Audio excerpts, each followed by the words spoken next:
They say silence is the loudest sound in Buckingham Palace. But in early 2026, that silence didn't just break, it shattered. It started with a whisper out at sea and ended with a detonation that reached the highest corridors of power. Most people think the story of the Sussexes began with a glass of wine and a lucky Instagram follow.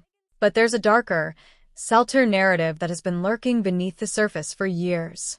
It's a story of yachts, billionaires, and the kind of secrets elite circles trade like currency. And now, thanks to a series of calculated signals from the inside, the once upon a time is being rewritten into once upon a yacht. This isn't just about a career before the crown. It's about a collision course between a duchess who wants to reinvent the future and a royal system that refuses to let the past stay buried. Before the titles, before the security detail, and long before the global headlines, there was a different Meghan Markle. This was the era of the grind, where a Hollywood actress didn't just wait for a phone call. She worked her way into rooms most people don't even know exist. But the real rooms weren't in Los Angeles. They were floating on the Mediterranean. We're talking about the high-stakes world of elite yachting, where influence flows as freely as the champagne and the guest lists are more exclusive than a state dinner. For years, rumors have swirled about Meghan Markle's presence in these circles. Photos from Saint-Tropez, Ibiza, and the Amalfi Coast show a woman who is perfectly at home among the global elite. But in the 2026 landscape, those photos aren't just nostalgia, they're being used as evidence. Insiders suggest that these weren't just vacations. They were strategic, promotional appearances. In these ultra-private circles, beautiful, ambitious women are often brought in to elevate the atmosphere for billionaires and power players. It's a world of yacht girls, a term that carries a heavy, controversial weight. While Meghan Markle's team has always maintained that she was simply a successful woman enjoying her life, the narrative now being pushed suggests something far more calculated. The question isn't just whether she was there, but who she met while the cameras weren't looking. Because out there, far from the tabloids, the rules of engagement are different. Secrets stay locked tighter than any palace vault until someone decides they're worth more than silence. And that's the thing about the Mediterranean. The water is clear, but the history is murky. As these 2026 reports surface, they point toward a specific summer when Meghan Markle's social circle began to overlap with the very people the royal family has spent decades trying to avoid. It wasn't an accident. It was a strategy. But as she would soon find out, the gatekeepers of the Mediterranean have long memories, and they aren't afraid to use them. Yet those Mediterranean secrets were only the beginning. The real shock came when the digital world began trying to verify what the yachting world already claimed to know. The mystery deepened when a voice from the heart of the financial elite decided to weigh in. John Lefebvre, the man behind the infamous GS Elevator account, a window into the cutthroat world of Goldman Sachs and global finance, dropped a claim that turned the fairy tale on its head. He didn't just hint at rumors. He pointed toward what he described as a digital paper trail. The world was told that Prince Harry and Meghan Markle met on Instagram, a modern-day romance for the digital age. But Lefebvre's claim was much sharper. Prince Harry wasn't the first royal she had encountered online. According to these allegations, Meghan Markle's networking extended deep into the Middle East, with claims of frequent trips to places like France and Dubai, allegedly involving elite circles that prized discretion above all else. Lefebvre's words were biting, even referring to Prince Harry as the dope who tried to turn a global socialite into a housewife. This wasn't just a critique of their relationship, it was an accusation that the version of Meghan Markle presented to the world, the self-made, independent actress, was incomplete. If even a fraction of these claims were true, it would completely reshape the context of 2016. It would suggest that when Meghan Markle met Prince Harry, she already understood how to navigate the world of princes and power. She wouldn't have been a newcomer to the royal orbit, but a veteran of the elite social circuit. The Instagram meet-cute would start to look less like a lucky break and more like the final move in a long-term strategy. And for Prince Harry, the man who burned bridges to protect the woman he loved, the idea that he might not have been the protagonist, but the prize, becomes a bitter possibility. The narrative shifts from romance to recruitment. But as voices from the financial elite grew louder, a far more dangerous perspective was preparing to emerge from within the royal family itself. In the world of the Windsors, Sarah Ferguson, often known as Fergie, has always been the wild card. She has survived more scandals than most royals have had birthdays. She understands the game because she has been exiled from it and fought her way back. So when Sarah Ferguson reportedly dropped a line in early 2026 linking Meghan Markle to Prince Andrew's darkest controversies, the story crossed into far more dangerous territory. When those claims surfaced in elite circles, the world seemed to pause. Calling Meghan Markle Prince Andrew's first client wasn't a slip of the tongue, it was a calculated strike. Insiders believe Sarah Ferguson is playing a much larger game than most people realize. For years, she has watched as the Sussexes dominated the narrative, often portraying themselves as the primary victims of a rigid institution. But Ferguson knows that institution better than almost anyone. By linking Meghan Markle to Prince Andrew, one of the most controversial figures in the royal orbit, she effectively challenges Meghan's moral high ground. It sends a signal. If the Sussexes want to speak about transparency and truth, the palace may have its own version of both. The timing is critical. As narratives around the 2026 Australia tour begin to gain traction, Ferguson's remarks act as a powerful diversion. Each time attention shifts toward Prince Andrew's past, new allegations about Meghan Markle suddenly surface. It's a classic royal redirection strategy. But this isn't just about attacking Meghan.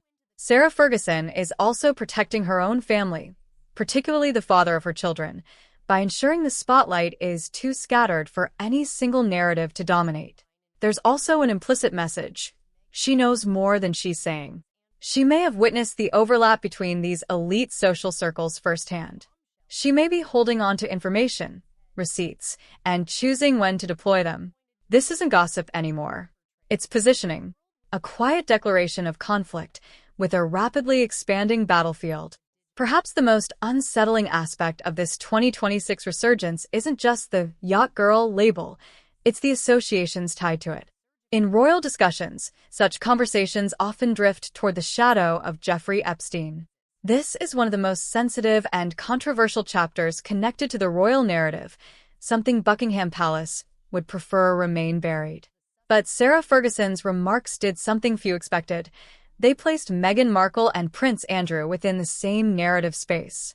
That alone has fueled intense speculation. Attention has turned to those earlier summers in the Mediterranean, periods where elite guest lists, private islands, and powerful intermediaries intersected. Some reports claim that Meghan Markle may have moved within circles that overlapped with Prince Andrew's social orbit long before she met Prince Harry. If true, the implications are significant. It raises the possibility that the palace didn't learn about Meghan for the first time in 2016, that they may already have been aware of her presence within those networks. That could explain why the reaction from certain royal circles appeared unusually strong from the beginning. From that perspective, it wasn't about nationality or profession. It was about proximity to sensitive networks. To some within the elite circles of London, Meghan Markle may not have represented a fresh start, but a potential risk. Someone who understood too much. Now, in 2026, as old photographs and alleged travel records are re-examined, the connection to Prince Andrew has become a powerful narrative tool, used by critics as leverage. While the palace weighs its next move, the individual caught in the middle of it all is beginning to feel the shift. For Prince Harry, 2026 was meant to be a year of vindication. Instead, it's becoming something far more complicated. With projects lined up and a high-profile narrative surrounding the Australia tour, Prince Harry appeared ready to show the world he had won. But then the yacht rumors didn't just return, they took center stage. Sources close to the Duke say he has been completely blindsided. This wasn't part of the script. For years, he presented Meghan Markle as an innocent victim of a ruthless system. Now, he is confronting a narrative that portrays her as a power player within that same system long before he entered the picture. Behind closed doors in Montecito, tensions are said to be intense. Prince Harry isn't just frustrated with the press, he's reportedly questioning the silence coming from the UK. He's asking, who is behind this? But the answer may be closer than he expects.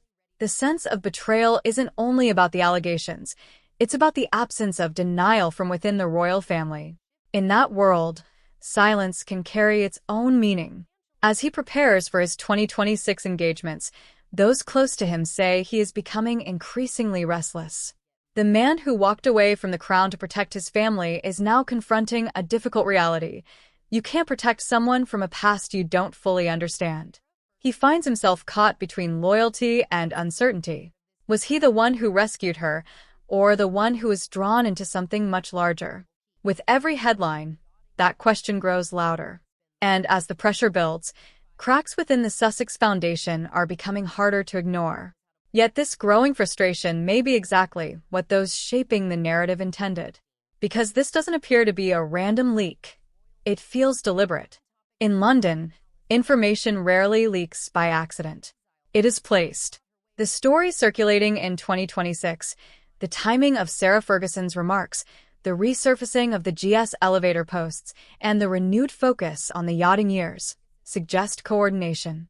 These are the methods of powerful gatekeepers, editors, fixers, and long-standing figures within elite circles who understand how perception is shaped. Reports suggest that this narrative was tested before reaching the public, shared quietly in influential social settings, from private dinners in Belgravia to conversations among media insiders. The goal was simple: see if the story would take hold. It did. Public attention surged.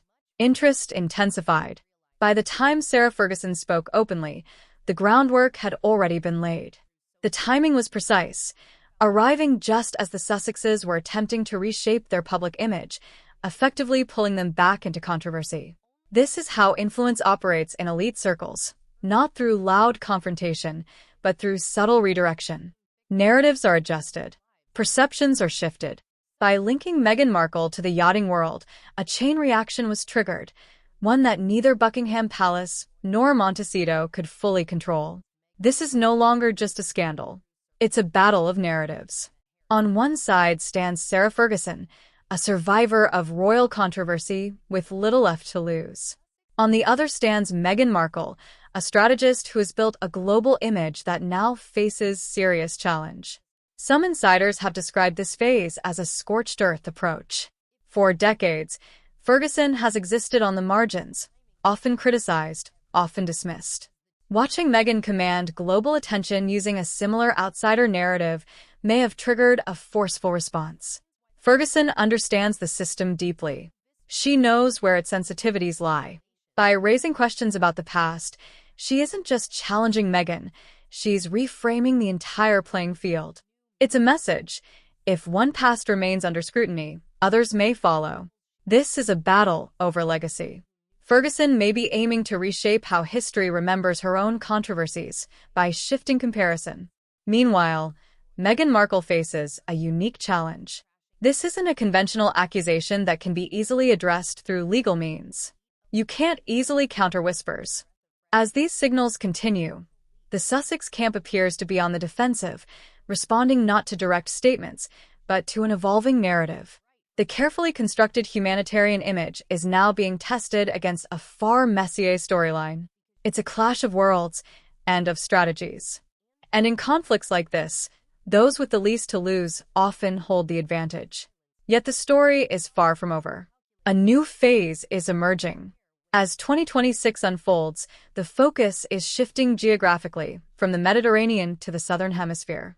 The highly anticipated Australia tour, intended as a global comeback moment for the Sussexes, is instead becoming a flashpoint. What was meant to be a victory lap is now facing visible public resistance, turning key moments into challenges rather than celebrations. Intelligence reports suggest that the Yacht Girl narrative is no longer just a digital rumor, it is being amplified in real-world settings. In cities like Sydney and Melbourne, the atmosphere is described as increasingly tense. Protests that once focused on republicanism are reportedly taking on a more personal tone. Signs referencing yacht secrets and the truth about 2011 have begun appearing at scheduled tour stops, creating a public relations challenge for the Sussex security team. Insiders claim the Australian public, known for its direct, no-nonsense attitude, is reacting strongly to what is perceived as inconsistency. For a couple that has often emphasized living your truth, the resurfacing of a past that appears selectively presented is creating a noticeable disconnect. The Australia tour was meant to reinforce their global relevance. Instead, it is highlighting how far the influence of royal narratives can extend. But the most complex front of this 2026 situation is not unfolding on the streets, it's emerging in the digital sphere. Within elite tech circles, there are discussions about advanced visual media being used to shape perception. High-end digital artists and content creators are reportedly capable of producing hyperrealistic imagery, using techniques such as 85mm lens simulation, high dynamic range lighting, and cutting-edge AI rendering. The concern is not just misinformation, it's believability. When visual content becomes nearly indistinguishable from reality, the debate shifts. It's no longer just about what happened. It becomes about what appears to have happened. For Meghan Markle, whose public image has been carefully curated, this presents a significant challenge.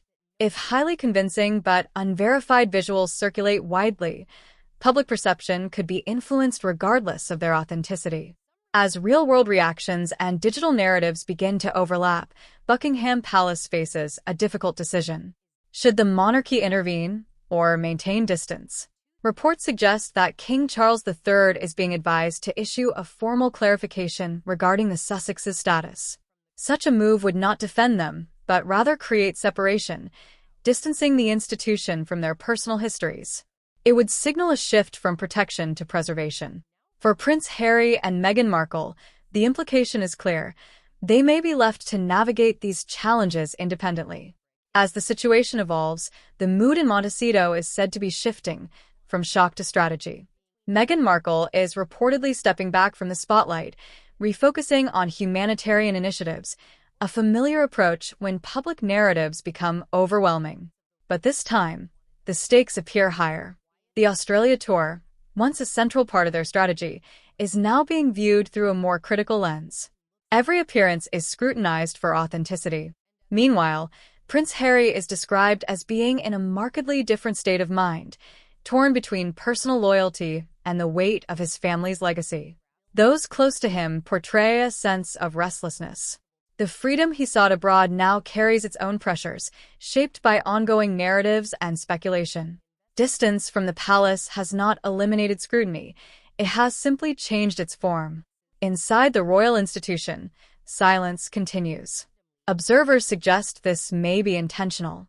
By allowing events to unfold without intervention, the monarchy avoids direct involvement while preserving its own position. For the royals, the priority is stability. For Prince Harry and Meghan Markle, the question becomes more personal. Can their relationship withstand the pressure of legacy, scrutiny, and competing narratives? Because in this environment, every headline connects. Every action carries interpretation. And every unresolved question invites further speculation. The story is still unfolding. And as always, what matters most is not just what is said, but who chooses to say it next.